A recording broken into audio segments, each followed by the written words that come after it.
மகனான யாக்கோபின் மேல் பிரியம் இருந்ததால் அவன் ஏசா மூத்த மகன் வேட்டையாட சென்ற பொழுது இங்கே இளைய மகனை பார்த்து அவனுடைய தாய் கூறுகிறாள், நீ உன் தகப்பனார் கடைசி காலத்தில் ஆசீர்வாதத்தை கொடுக்க வேண்டும் என்று அவர் உன் சகோதரனுக்கு சொன்னதை நான் கேட்டுக்கொண்டிருந்தேன்.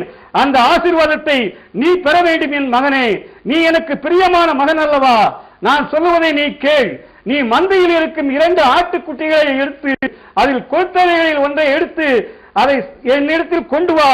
நான் அதை புசிப்பதற்கு ஏற்ற நல்ல சமையலாக பண்ணுவித்து உன்னிடத்தில் தருகிறேன்.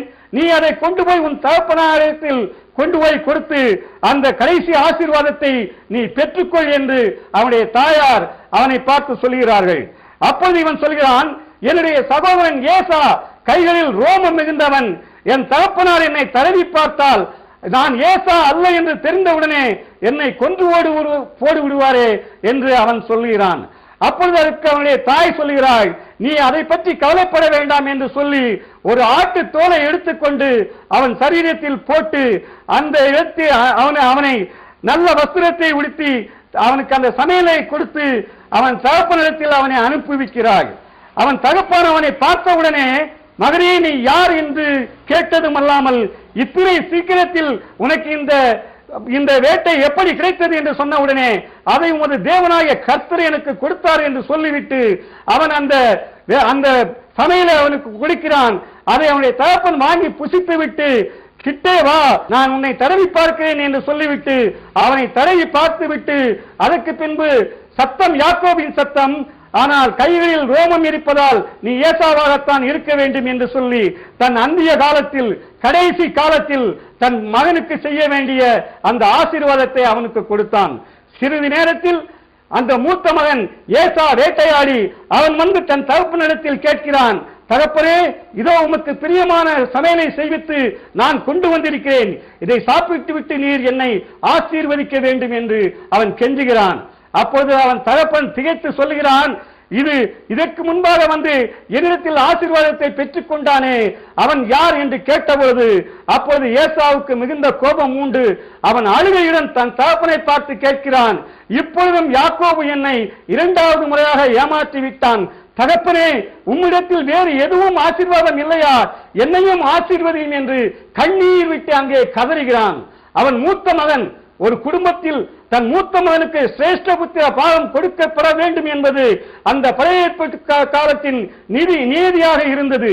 அதை போல் அவன் ஒரு தகப்பன் மரணமடையும் நேரத்தில் தன் ஆசீர்வாதத்தை மூத்த மகனுக்கு கொடுக்க வேண்டும் என்ற நீதியும் இருந்தது.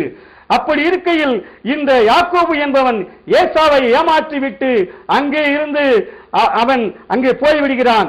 அப்பொழுது ஏசா அவன் மனதிலே சொல்லிக் கொள்கிறான், என் தகப்பன் மரணமடையும் காலம் சமீபித்திருக்கிறது. அவர் மரணம் அடைந்தவுடனே நான் என் சகோதரனாகிய யாக்கோபை கொன்று போடு விடுவேன் என்று அவன் உறுதியாக இருக்கிறான்.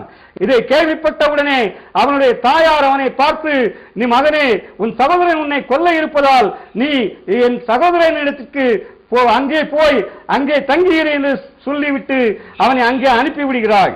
இவன் அங்கே வரும் வழியில் சூரியன் அஸ்தமித்து அங்கே ராக்காலம் ஆகிறது, இருட்டு வருகிறது.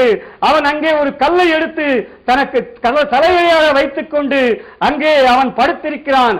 அங்கே கர்த்தர் அவனுக்கு ஒரு தரிசனத்தை கொடுக்கிறார். அங்கே கீழே வானத்துக்கும் பூமிக்கும் நடுவாக ஒரு ஏணி வைக்கப்பட்டிருக்கிறது. அதிலே தேவதூதர்கள் ஏறுகிறவரும் இறங்குகிறவருமாக இருக்கிறார்கள். அந்த காட்சியை இவன் அங்கே அந்த இடத்துக்கு பெயர் சொல்லுகிறான், இது தேவனுடைய வீடு என்று சொல்லி அந்த இடத்துக்கு அவன் பெத்தேல் என்று பெயரிடுகிறான்.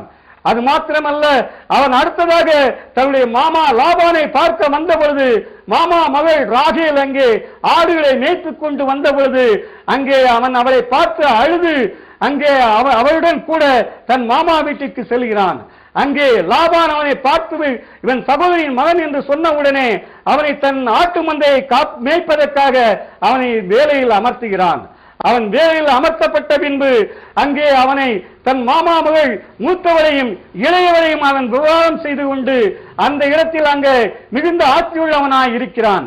அப்பொழுது கர்த்தர் அவனிடத்தில் தரிசனமாகி, நீ இப்பொழுது உன் தேசத்துக்கு போ என்று சொன்ன உடனே அவன் தன் மாமனிடத்தில் அந்த ஆட்டுக்குட்டிகளை ஆட்டுக்கிடாக்களில் ஒரு பகுதியை பிரித்து தனக்கு